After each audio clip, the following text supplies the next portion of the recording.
we always have to lead from inspiration, not desperation. When you're too busy, you get desperate.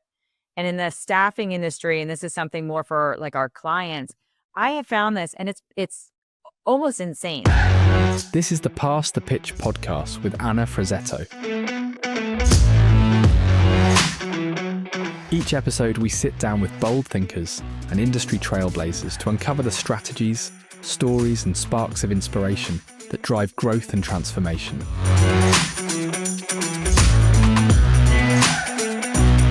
Let's get started. Welcome to Pass the Pitch podcast. I get to have fun this afternoon with Marcy Stoudt today.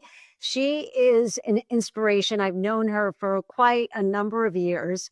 And I have to say, Marcy, I love how you have this one line on your LinkedIn, cultivating leaders and connecting talent. I think that sums it up perfectly.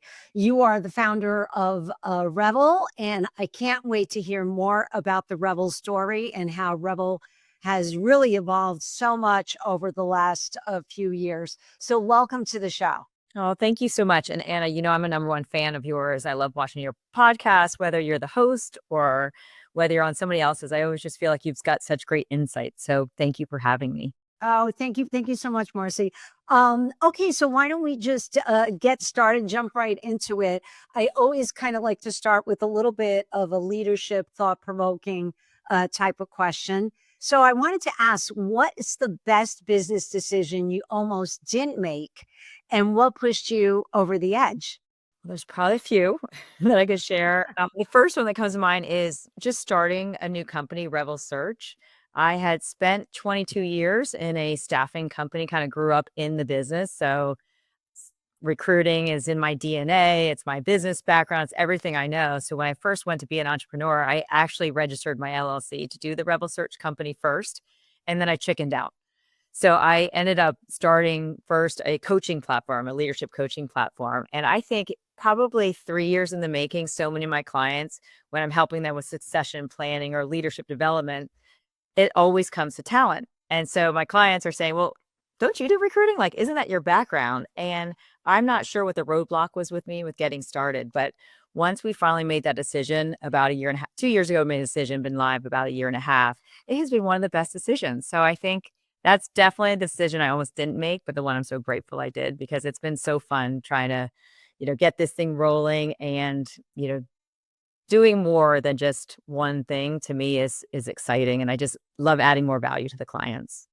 Right. And you know what, Marcy, I think you hit on a couple of, key items there. A lot of times our own, nervousness or anxiety, whatever you want to call it, holds us back from something that's meant to be. Like, this was definitely a logical next step for you.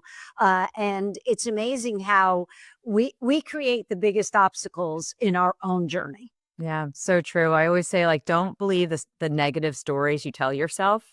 You want to try and, break those down like you would a good friend or one of your clients when you're trying to help them break through. It's so easy when it's somebody else's, problems you're helping to solve. But when it comes to your own thoughts, we sometimes we're too much of a believer in our negative thoughts, and that's just not the truth. And, if we could just kind of know there's nothing in our way except our own limiting thoughts, life would be so much easier. We'd be that much, closer to being on our path. Right. And also, as you mentioned, it's as if we had the same level of confidence that we pass on to the people that we work with and talk to and encourage them in their journeys. But then to apply it to ourselves, it's a little bit like practice what you preach, but it's so hard. It's so hard to do when you're talking in the first person. Mm-hmm. So true. So true.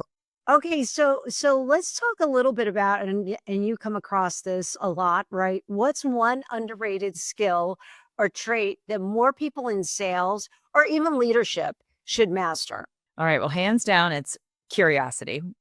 Ah, I used to say growth mindset, but what I realize is when some of my coaching practices, we do a lot of work and like leadership development, things like that, which is growth mindset. And I always feel, and this is still true, that we grow up, like as a parent or as a mom, I'm always teaching my kids they can do anything. Like at any time, at any age, they should know they have the competencies to learn something new. And whenever they feel like they can't, just tap into growth mindset. But what I uncovered with salespeople is when they lose a sale, and if you only lean on growth mindset, they might go to a training and how could they have said it better? They might go to something and be like, how can I be better? And what can I do differently? But you can't start there. You have to start with the curiosity first. So you have to salespeople and leaders need to be great with asking like, well, how did you come to that conclusion? Like, I'm curious. Tell me more about, your background, or allowing yourself to ask a lot of questions because you're naturally curious. It's not a script. It's not anything other than being curious. From that lens, now you have a better question that you can throw to your the growth mindset portion of you to really learn from that experience. But too often we're like, problem, fix it, problem, fix it. But curiosity allows you to get a deeper rooted, deeper understanding of how you got to that place. So then that way you don't just kind of keep repeating history, but just doing a little bit different. So that's why curiosity, hands down, is if that's one trait I could gift everybody, it's just natural curiosity. Oh, and I agree 100% in curiosity. Also, I kind of equate curiosity to like an evergreen mindset. And what I mean by that is if you stay curious, you're always learning and you're always evolving, right? Because no two clients are the same. No two employees are the same. No two team members are the same. So if you stay curious, it also keeps you fresh and Okay. current. And I think a lot of times, I don't know if you've seen the same, but really successful salespeople, they can get to a point where they kind of get happy and content in the space that they're in, right? And then you're trying to push them to, be able to accomplish more, and they've kind of flatlined. It's so true. I feel like I found that in my own career, just to kind of I got to a point where I was mentoring. At my old company, I was always the only female vice president. So navigating how to handle this $3 billion company as the representative of the female. And what I found is that you get to a point where you stop learning and you're just telling everybody advice. You're giving each other's advice. So instead of, when I feel like I capped at my growth mindset, and that's what led me to wanting to leave my career, because I stopped asking questions. I stopped that level of curiosity. And so for me, I luckily learned the lesson. I learned from the lesson, which is really the inspiration for starting Revel Coach in the first place, was me realizing hindsight 2020. I became you know, I stopped the learning. I became the teacher all the time. And then I wasn't learning from new people's advice, which is just down with curiosity. It's not a difficult skill. It's just one that if you don't nourish it, you can easily be in that flat line, like you said, where you're like, oh, I know how to do this. Well, I'll just try it differently this way. And you just kind of accidentally go through the motions, which life and business is not as fun when you're going through the motions as if you know everything. So that's kind of, for me, why I really recognize curiosity first, then how can I learn from it? And if it goes in that sequence, you should never be too old to stop learning and stop asking questions.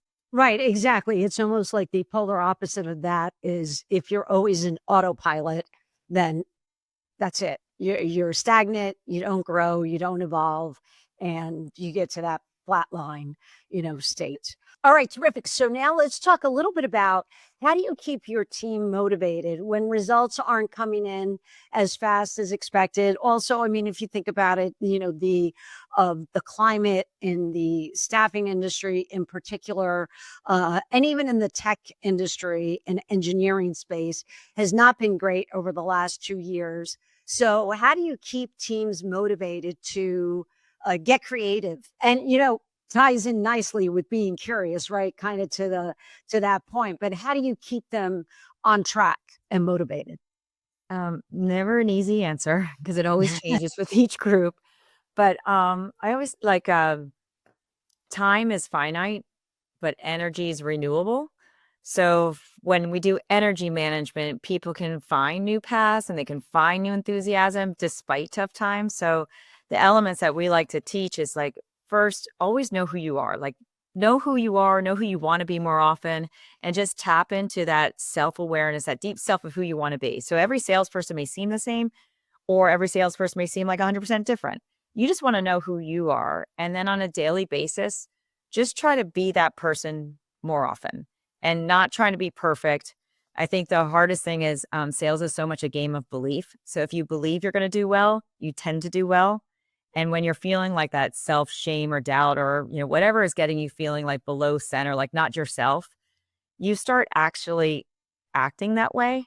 So if who you want to be is a confident leader or a confident salesperson, adds value to their clients, you have to find a way to feel that way today, immediately, like now, and have aligned action that aligns to it. Because if you're feeling inferior to your competitor, you're feeling inferior to or a victim to the economy, what do? You react below center. And when you react, it could sound like, this is too hard. This could sound like they didn't like my price or the economy. I don't know what's going to happen. So you have all these excuses that can get in your way. It's kind of like the same mindset thing that we're talking about. So to me, we like at any time with any skill set, just being the leader that reminds people of who they are, their strengths, their abilities, how they do things, and just encouraging them to be that person more often as consistently as possible. I think you're really touching on, I think a key ingredient is that, people buy from confident people.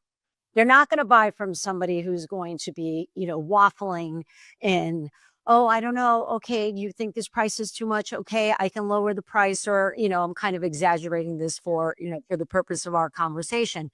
But if you kind of flip flop or, wallow in disbelief, that is going to come through. I actually had, this is a true story. I had a person on my team who's a new salesperson, and she was such a dynamic personality, very extroverted. But then I found out that when she was doing some of her calls, she would actually sit in a dark room and didn't want to have any, distractions, which I can understand the no distractions. But I said, that's projecting over the phone. I mean, you should be standing up. You should be smiling. You should be, pacing a little bit, get the energy going. I said, because if not, I said, somebody's going to feel that through the phone, believe it or not, if you're sitting in a dark room and just trying to get through, what you're supposed to say on that, first call with a client. So absolutely. The whole attitude and how you project yourself is so key. That's so key. I still can't imagine that story. I mean, that's like, she's got so many thoughts going through her head. She's like, I need like no distraction to memorize somebody else's spiel. And I think that's a awesome story. Right, right. Okay, so now what's one mindset shift that unlocked new growth for either you or your team or clients that you currently help? Well, my sister and I, we trademarked our signature approach of doing mindset training, and ours is it's called Above Center. And what that basically means is, and it comes from like our dad when we were growing up. And one thing that is fun about starting a business with your sister is you have all these family stories that actually shape who you are. But in business, you're kind of talking with like other people, and like you're trying to pull stories together. But with your sister, you're like, well, dad used to say this, or mom, we had the same like upbringing. So where we realized the above centers, our dad always used to share the story. He was a twin. We had cousins that are twins, and he would share the story about these twins that he knew. And tragedy happened when they were like 12 years old. And one twin had that tragedy as the reason why he never made enough money, he couldn't keep a marriage, all these types of things, because it kept him stuck because it was so traumatic when they were young. But the other twin, it fueled his power. And it basically was like, hey, if this ever happened again, I'm never going to be in this position to not take care of my family, to not do this. So he'd share that story, and he would use the quote like, life is all about 10% what happened to you and 90% your attitude and how you choose to I can't say it without our words now, but however my dad used to say it, but 90% about how you choose to respond. So for us, our above center strategy is really like just tapping into that. Like, you create habits with other people through your mindset. So if you're below center and you've got woe is me, victim mentality, like a victim loop, and you start those behaviors, people will meet you below center, treat you that. And it's so easy for people to meet you in a bad place. Like, I'm so busy is like a common below center mantra people do. And then people pile on like, I'm so busy, this is ridiculous. And people complain below center. So what we do for like the mindset shift that really unlocks you is you figure out who you are more often in a positive above center way, and then have aligned action to it. So your mindset is like, okay, 10% is what happened to you. Client said no. 10% is what happened to you. Major significant budget cuts, whatever it may be. But that's the 10%. Now you have a choice. and you don't respond in your negative. You allow yourself to kind of process it. And then you're like, okay, well, that sucked. Like, give yourself the moment to grieve, like whatever the problem is. And then say, well, what do I do about it? What are my choices? And so from that lens, like tap into, if a client says no to the biggest deal that you thought you were going to get, that's what happened to you. But how do you respond? You could actually go into that curiosity, ask a lot of questions, and realize you might have lost the big one, but you actually have a small project you could still get in the door and win at the next budget cycle. But if you go below center, like, here we go again, and start complaining to your finance team, the way they did the negotiation was the reason, you can go in the blame game really quick. So mindset shift to us is like, always just like 10% what happened to you. It is what happened to you. No debate. It is what it is. But how you choose in attitude and in words and in action and in effort, that's all up to you. So you just want to know who you want to be more often, and then have moments with other people that you are behaving that person and in that way. And that's how you kind of quickly can go, away from that victim loop to more like the leadership loop.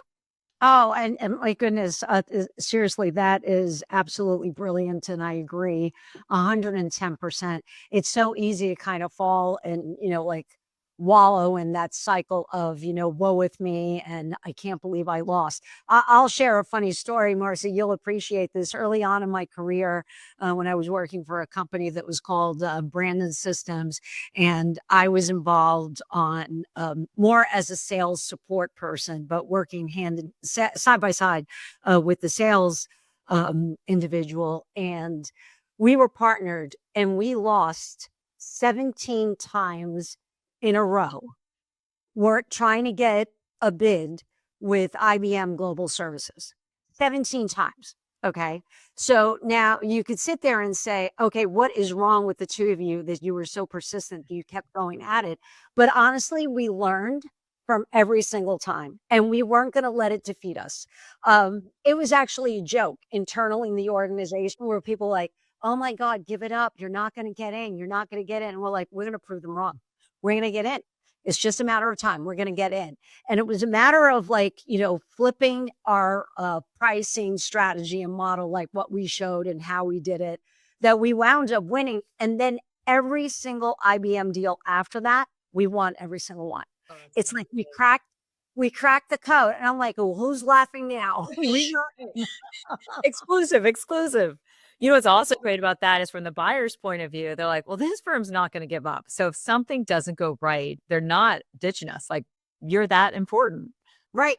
And you know what? I mean, it's like it got to the point that, the different management teams that were involved in the different opportunities, I think they almost like felt sorry for us, right? Like it's like, oh my God, they're trying so hard. But I'll tell you, there was nothing sweeter than that victory. So, why do I share the story? Because it's exactly what you're saying. It's the mindset shift where you never let something like that get you down. You talk about curiosity. There's Ted Lasso. You and I have had this conversation about how much we love Ted Lasso, and we think it's like great sales training to watch, Ted Lasso. But one of the things that Ted Lasso also talks about is being a guppy. Mm-hmm. You can't hang on to the, like, woe with me, what went wrong, right? So you need to be a guppy, get yourself back up, and go at it again. Yeah. Well, we always say, like, somebody will have a bad day because they had bad traffic, right? And that traffic, the person that cut you off, that was maybe 3 seconds, like less than that. But they go home. How was your day? Oh, the traffic. They start talking about traffic. And now you're in a bad mood because of the traffic and it made you late. And then the next day it's all of a sudden your personality, you're shaping your reputation because of how much you're complaining about a 3-second moment instead of recognizing how many other seconds are in the day. You can do anything. So the guppy example is so perfect because in sales, if you wouldn't have had that attitude, you wouldn't have taken a swing at the 15th try, the 16th try. And it wasn't until the 18th try that you're like, you learned it. So I'm glad you love Ted Lasso. I feel like he should keep the seasons going. I know. It's too bad that ended. All right. So now we get to here the last question.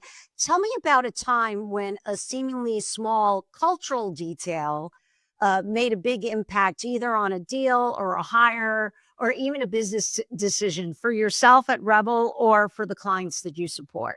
Okay. So This is one thing that I think all cultures are struggling with, even like the most beautiful, perfect cultures, is the busyness within corporate America. So a culture thing that's happening, and it's very contagious because it's not just in your four walls, it's in your clients, it's in your sports teams, like all the things that we're doing. So busy is the one thing that it's like a small detail. And I love really saying to my team and then also to my clients, I'm like, we always have to lead from inspiration, not desperation. So when you're too busy, you get desperate. And in the staffing industry, and this is something more for like our clients, I have found this and it's almost insane. So my Revel Coach world, I basically, my core demographic was helping the overwhelmed moms whose vision of success was career and family and a healthy lifestyle. So I dealt with overwhelm and busy. That was like 7 straight years. That's all I talked to my clients about, like how to kind of appreciate their lifestyle, which includes some busyness. And when things happen, I'm like, oh, it's just a longer to-do list. You can figure this out. But then I jump back into the corporate space going into this more corporate space, going into starting a staffing company, and clients are too busy to find the right candidate. Like, it is amazing how what we're finding is what, like, leading out of inspiration versus desperation. They're so quick to be like, oh yeah, I want to check this higher off the list, instead of actually curating an experience through the interview, through the collective team interview and all that stuff. That this small detail, this cultural detail of being too busy, people are accidentally rushing really good processes and steps just to kind of get to the finish line and move on. But meanwhile, they never actually expose to the person, like say they're hiring an executive, they never really expose the real truth of the challenge that they're in. So when the hire, it might be the it actually could be the right person, but that person starts and like at week 2, they're like, what's happening? And then they're just like, they got shock and they're like, did I make the right decision? What's happening? They probably would have made the same decision to join the team anyway, but it's so much better when they go in and they know the culture, they know everything going into it. So I just feel like a little cultural detail that can lead to a big mistake is recognizing that busyness is a curse in your culture, that you need to get ahead of it. You need to take care of your people in a way that they can handle the workload, and they can do it in a way that they know when to slow down at the right time to do the right thing. So I think I answered that question like 10 different ways. Yeah, no, but that's fantastic. And actually, it's funny because of one go-to phrase that I use with my teams um, is let's hit the pause button. Let's pause. And it's so funny because, and I got that actually from the kids. Oh, the kids. Well, yeah, myself, but also with the kids when the kids were, when the kids were little, and like the use your words, right? When you're trying to get them to express themselves. But then it was always like, okay, let's pause. Let's go through like what happened, how did it happen? And then I started applying it at managing teams where, like we're rushing to get this proposal in the door. We are behind the 8 ball and we were asked to bid at the 11th hour. Why? Let's pause. Let's talk about this. Is this a right business decision? What do we know? What do we not know? Are they just using us so that they have another price comparison? Right. But it's like hitting that pause button, and it's the counter to, oh, let's hurry up. Let's hurry up. Let's check it off of our to-do list kind of thing. So I couldn't agree with you more. Well, the funny thing is, when somebody just constantly is always on the sprint, it's like writing a letter with your left hand or your non-dominant hand. You know how to do it, but you're just so busy. You're just taking the long way. But that little pause, and sometimes a pause, like we won't do it now because of the podcast, but with my clients are busy, I'm like, all right, let's just take a break. I'm going to set the time for 2 minutes. Okay. And let's see what you come up with their own question. They're looking for a solution. Let's see what you come up with. So do it for 2 minutes. Within 25 seconds, 40 seconds, like, how much time do we have left? Like, they just need a little bit of a breath, and that's it. And then you can come back with like new words and new ideas and like a different question, but it really is. And I do love when you learn things from your kids. Like, they're so naturally pure, in line, in sync with who they want to be, that they do those things. They're like, Mom, can I have a timeout? Like, it's great. I know. They're like the the best teachers of how to be a successful leader. Yeah, my mom, I think I was like 2 years into my career at the time, and like or maybe like the first step into management.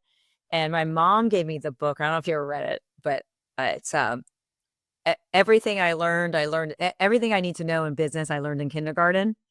And my business partner, I told her that, and my mom just passed. So she gave me the book, like, because I always try to quote the book. So she just gave me the book and I went through it. And it's so true.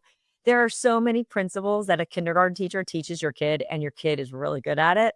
That in business, like, let's just go back. Let's share. Let's be kind. Take Right.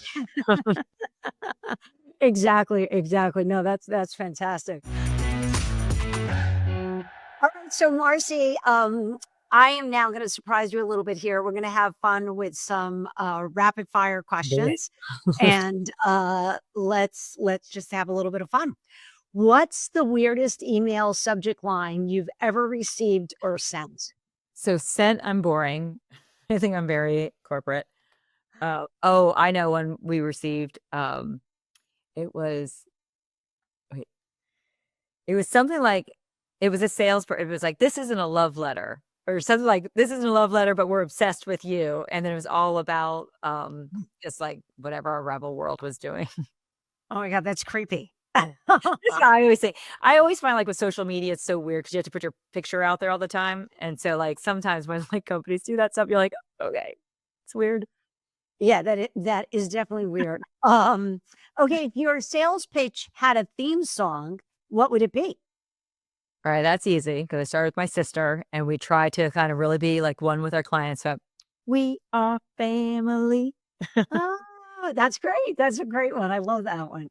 I think at the end of this season, when I get everybody's theme songs, I want to come up with like some kind of like montage of all the songs that everybody is going to be. Oh, that would be fun. Yeah, that would be fun. If you had to give yourself a completely ridiculous job title based on what you actually do all day, what would it be? Oh, can I call a friend? I feel like my team's so creative. I would steal my sister's. Can I do that? Chief story officer. It's not ridiculous. It's just stolen. She's so good. Like, she's our CSO, chief story officer. And I do feel like that's all I do all day long is tell stories, like, for different perspectives. No, that's a great one. Especially for what you do for a living. That makes all the sense in the world. I don't think she'll let me change it though. So that'll just be between us. Okay. If you had to describe your career as a type of food, what would it be and why? All right. My favorite thing to serve is bowls.